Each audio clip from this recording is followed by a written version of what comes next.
난 고민채로 잊고 싶은데. 제이 슈타이너 글, 제이 밀러 그림. 나뭇잎이 떨어지고 기러기떼가 무리를 지어 남쪽으로 날아가고 있었습니다. 곰은 털 사이로 겨울이 스며드는 것을 느꼈어요. 곰은 벌써부터 아주 피곤했습니다. 곰은 눈이 올 것 같은데 하고 생각했습니다. 그러고는 버석거리는 나뭇잎을 밟으며 자기가 제일 좋아하는 동굴로 들어갔습니다. 얼마 지나지 않아 곰은 동굴 속의 따스한 보금자리에 누워 잠이 들었습니다. 왜냐하면 곰들은 모두 겨울잠을 자야 하기 때문이죠. 바깥에서는 찬바람이 숲을 스쳐 지나가고 있었습니다. 비가 내리기 시작했어요. 그러더니 어느 날 아침 온 숲이 눈으로 뒤덮였죠. 드디어 겨울이 찾아왔답니다. 그러나 곰은 아무것도 모르는 채 잠만 잤습니다.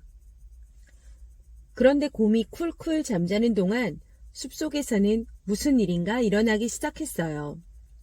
겨울이 되면서 사람들이 숲속을 찾아오게 된 것이었죠.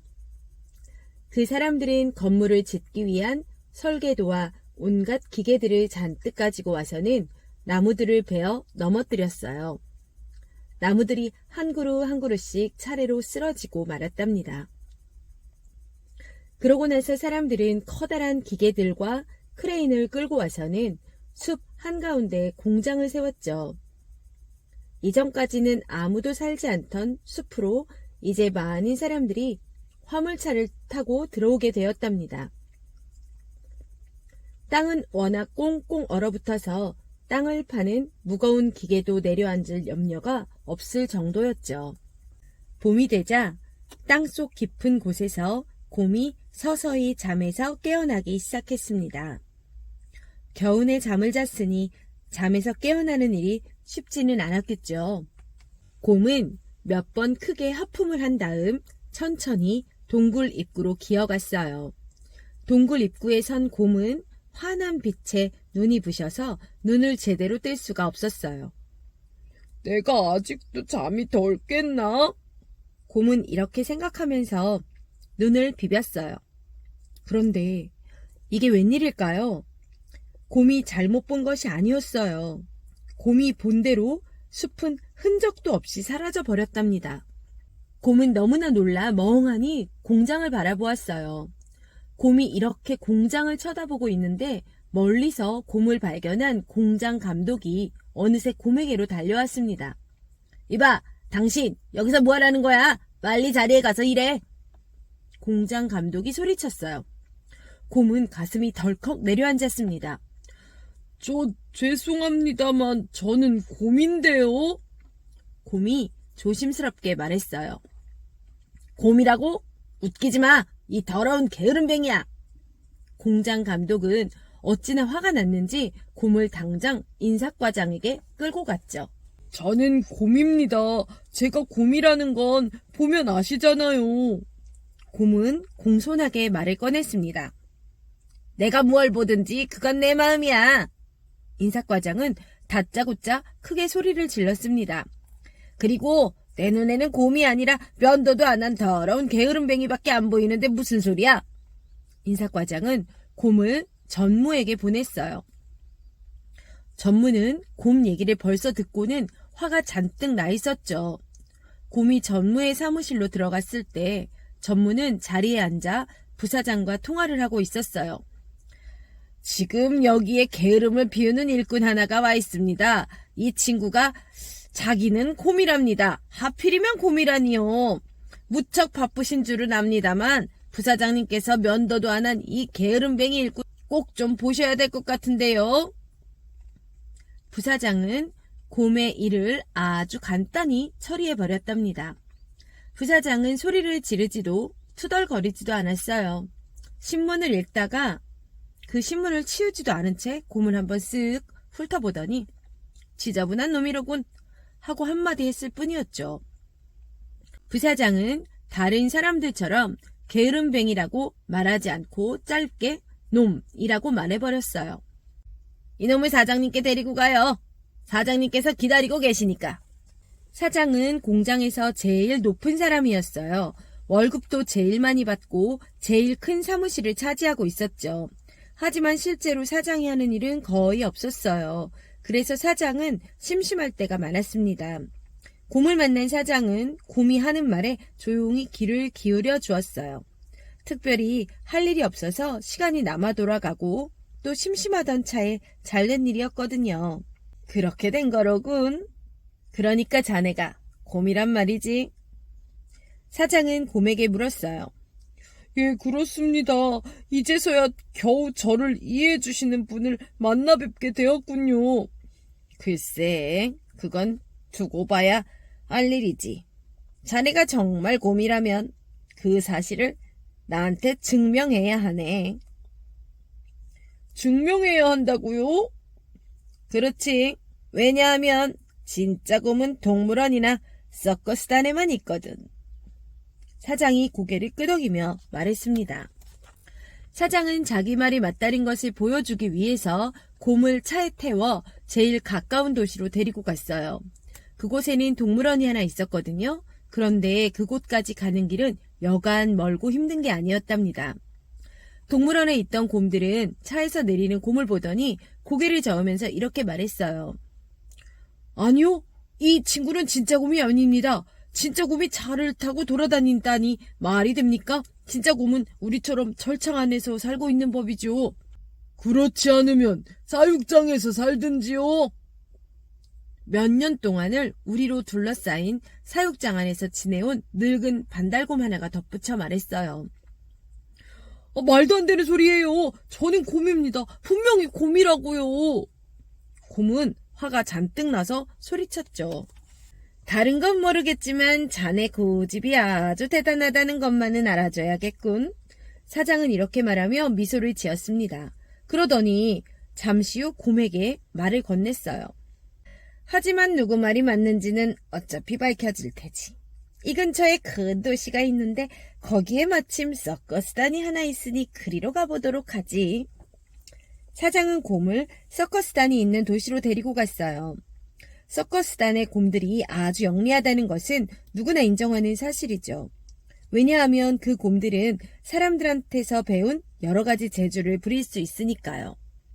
서커스단의 곰들은 곰을 한참 동안이나 살펴보더니 마침내 이렇게 말했어요. 보기에는 곰처럼 생겼네요. 하지만 곰이 아닙니다. 정말 곰이라면 관중석에 앉아있을 리가 있나요? 진짜 곰은 춤출 수 있어야지요.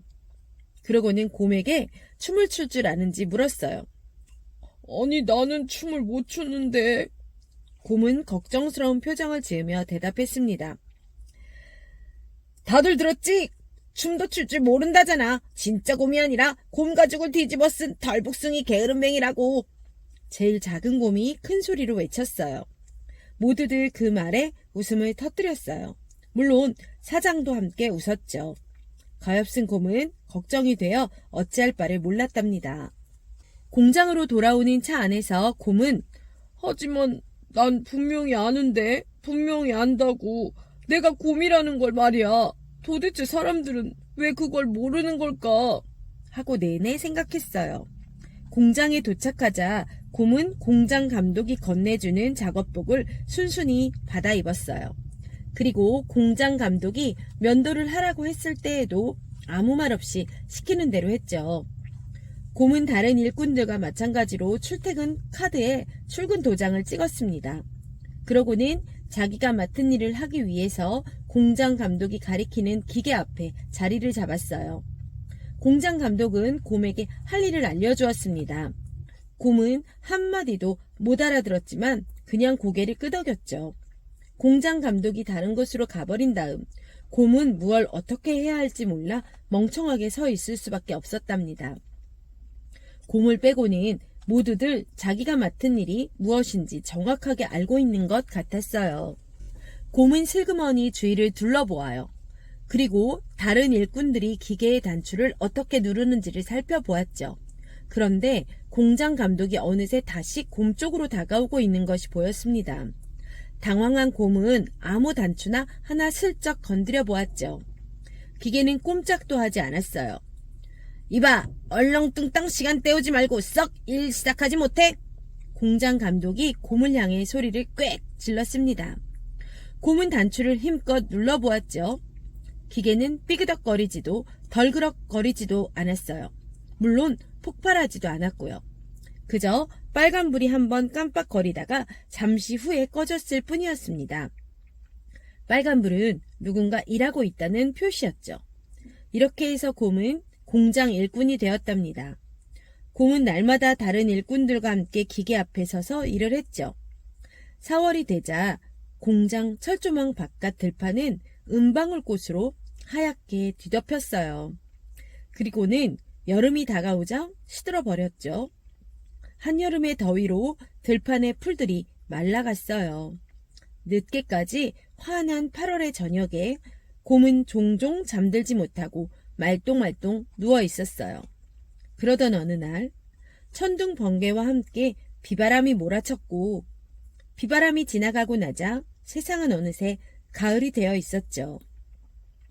점심시간에 공장 건물 바깥으로 나온 곰은 하늘 높이 기러기떼가 줄지어 남쪽으로 날아가는 걸 쳐다보고 있었습니다. 공장 감독은 곰이 그러고 있는 것을 보고 이렇게 말했습니다. 이봐, 또 멍하니 딴 생각하고 있는 거야? 아직도 떠돌이 근성을 못 버렸군. 그런데 정말 이상한 일이었어요. 나뭇잎을 물들인 단풍 색깔이 짙어질수록 곰은 점점 더 피곤해졌습니다. 나뭇잎들이 가을바람에 흔들려 추는 춤이 요란해질수록 곰은 점점 더 자주 하품이 나왔어요. 곰은 눈이 올 것 같은데 아우 졸려 하고 생각했어요. 아침이 되어도 곰은 도저히 일어날 수가 없었죠. 그래서 할 수 없이 다른 일꾼들이 곰을 잠자리에서 억지로 끌어내야만 했답니다. 기계 앞에서 일을 하다가도 곰은 자꾸만 잠이 들어버렸어요. 그러던 어느 날 공장 감독이 곰에게 달려왔습니다. 이봐! 당신 때문에 일이 엉망이잖아. 당신처럼 게으름 피우는 사람은 필요 없으니 썩 꺼져버려. 당신은 오늘로 해고야. 공장 감독은 화가 잔뜩 나서 씩씩거리며 말했어요. 곰은 자기가 들은 말이 믿어지지 않아 감독의 얼굴을 쳐다보면서 조심스럽게 물었죠. 해고라고요? 그럼 아무데나 제가 가고 싶은 곳으로 가도 된다는 말씀인가요? 그리고 아무도 절 붙잡지 않을 거고요? 지금 당장 여길 나가. 그리고 다시는 이 근처에 얼씬거리지 말라고 알아듣겠어? 공장 감독은 곰에게 고래고래 소리를 질렀어요. 곰은 공장 감독의 마음이 바뀌기 전에 얼른 자기 짐을 챙겨가지고 공장 문을 나섰죠. 곰은 하루 종일 걸었어요. 그리고 그날 밤 내내 걷고 또 그 다음 날도 온종일 걸었어요. 다른 길이 없어서 곰은 계속해서 고속도로 가장자리를 따라 걸어야만 했답니다. 곰은 옆으로 지나가는 차의 숫자를 세어보기도 했지만 곧 그만두고 말았습니다. 왜냐하면 곰이 공장에서 배운 것은 고작 5가지였거든요. 더군다나 눈발이 점점 더 세차게 퍼부었기 때문이에요. 공장을 떠난 지 이틀째 되던 날 저녁 무렵 온몸이 꽁꽁 얼어붙은 곰은 텅 빈 고속도로 위에 서 있는 단 하나뿐인 모텔에 도착했습니다. 모텔 1층의 카운터에는 직원이 한 사람 서 있었어요. 그런데 그 직원은 할 일이 아무것도 없으면서 굉장히 바쁘게 보였어요. 그 사람은 곰을 한참 동안이나 기다리게 만든 다음에야 곰에게 무슨 일로 거길 왔는지를 물어보았습니다. 제가 무척 피곤해서 지금 방을 하나 얻으려고요. 곰은 공손하게 부탁했어요. 아, 그래요?